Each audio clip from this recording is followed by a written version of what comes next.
ce garçon qui a fait l'université Gaston Berger de Saint-Louis n'a jamais pris la parole lors des assemblées générales des étudiants de l'université Gaston Berger. Il n'a jamais été même un dirigeant d'un seul étudiant. C'est pourquoi ces promotionnaires aujourd'hui sont surpris de le voir diriger des partis et prétendre diriger le Sénégal. Quelqu'un qui n'a jamais osé diriger même 2 étudiants à l'université Gaston Berger. Il mettait juste un pantalon Ibadou qui vient juste après les genoux. Ibadou, une barbe jusque-là, parmi les fous de l'université Gaston Berger. Les fous de Dieu, entre guillemets. C'est ce fou-là aujourd'hui qui tympanise et qui terrorise la République qu'il faut arrêter. Dof, du xam fi muy yem gaal dof du terre wala fa muy terre du neex mbokk yi. Alors vous me permettrez juste de commencer cette séance d'échange avec vous par les derniers agissements de l'homme de Sweet Beauté, le prince de Sweet Beauté. Madame le Premier ministre Mimi Touré, très inspiré, lui a demandé hier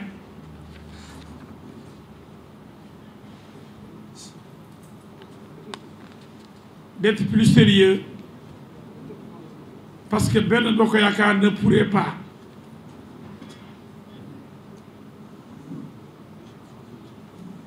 s'occuper du carnet de rendez-vous de ce salon de raay mêlé, de raay bu sedd, de rail pour des gens qui ont des maux, des souffrances aiguës et qui vont voir le médecin Adji Sarr, docteur Adji. Alors,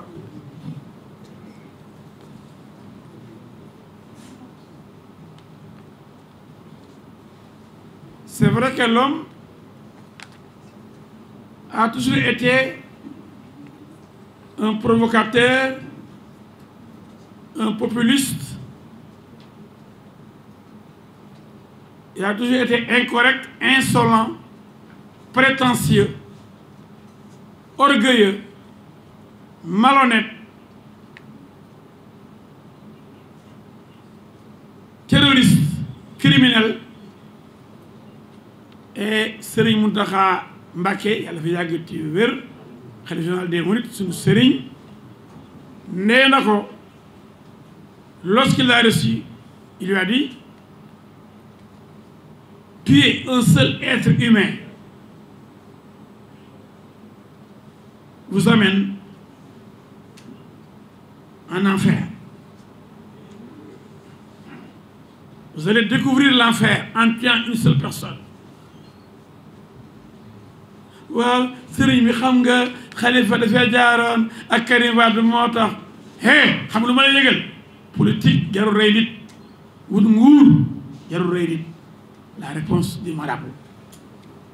Les gens oublient vite. Pourtant le marabout reçoit tellement de monde. Il a attendu de recevoir le criminel Sonko pour lui dire: tuer une seule personne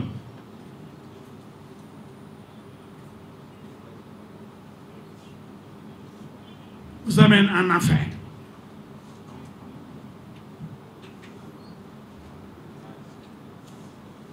Mais avant, il avait même insulté tous les marabouts.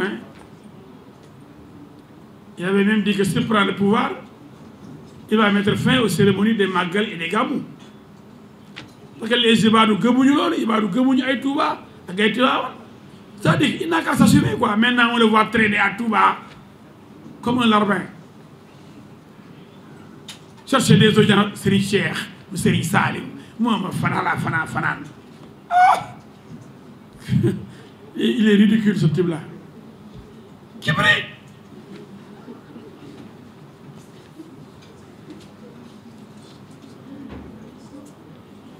Maintenant, non content de menacer, toujours menacé, il se permet de menacer la belle dame, la charmante dame, la grande dame, la forte dame, dame justice. Cette dame ne se laisse pas faire. Cette dame ne se laisse pas violer. On ne la viole pas. On la caresse. Quiconque s'aventure à la violer reçoit un châtiment exemplaire.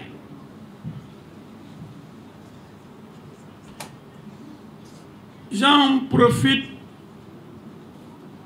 pour féliciter l'excellent magistrat, le rigoureux magistrat, le très courtois magistrat, qui peut être ferme s'il le faut. Je veux nommer l'actuel président de l'Union des magistrats du Sénégal, UMS, Ousmane Chimère Diouf.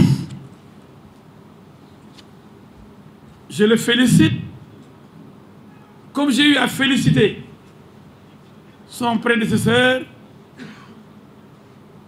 le brave, le courageux,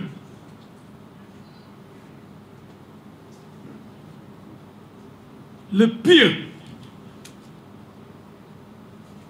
Souleymane Teliko.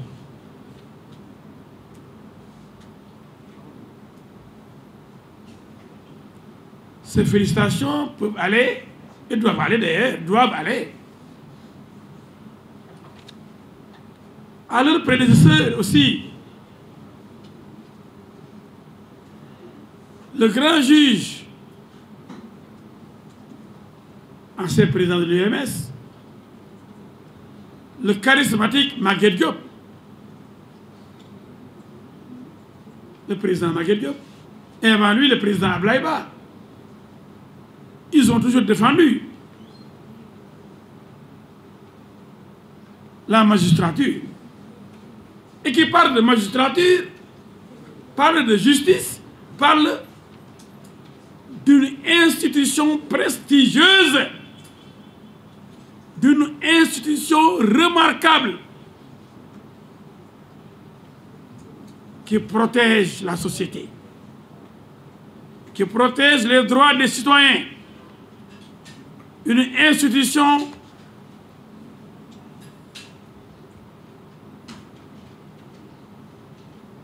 incontournable dans toute société humaine. Mais ce fou ne respecte personne.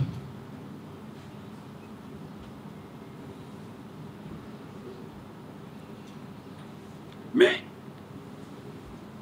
nous avons affaire à un homme totalement dans le désarroi. Depuis la sortie de Adji Sarr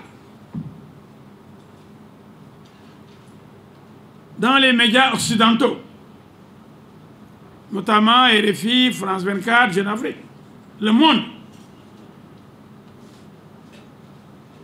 c'est le tollé.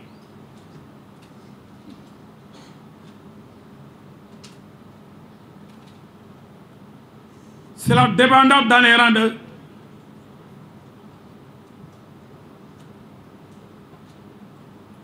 de Pastef et de Yewwi.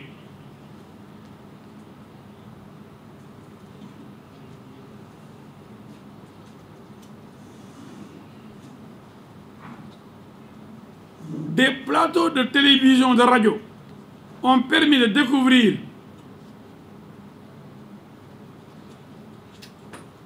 le malaise profond qui s'est emparé de l'équipe de choc de Sonko le terroriste. de Sonko, le criminel, l'homme du mortel combat, l'homme de la mort et du sang, l'homme de wàcc leen ci mbedd bi na leen jaral seen bakkan. Mourez, choisissez de mourir pour moi, Dieu, moi le prophète Sonko. Vous les chrétiens là, vous les pauvres types là, mourez pour moi. Il y a des chrétiens et des pauvres types qui décident de mourir pour cet idiot de Sonko. C'est extrêmement grave. Un homme qui parle comme ça. Des Sénégalais, malheureusement pour la plupart incultes, pour la plupart inconscients, analphabètes, le suivent aveuglément, comme des fous. Et qui vont saccager, tuer, comme des rebelles. Parce que Sonko est un rebelle, vous le savez. Il ne s'en cache pas. C'est un rebelle. Et je vous dirai pourquoi il est rebelle.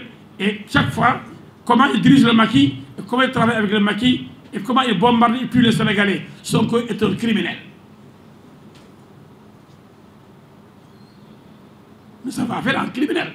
On le démasque.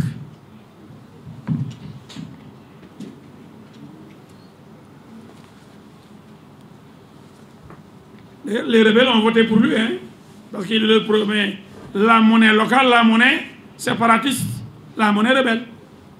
On attend la monnaie. S'il peut battre la monnaie là-bas, on le... Aïe, qui devait y abattre? Il mérite de... Qui quoi? Il fouet. Il devait y abattre, Khalebi. Sonko s'est attaqué frontalement à la justice, à Dame Justice, la plus belle dame du Sénégal.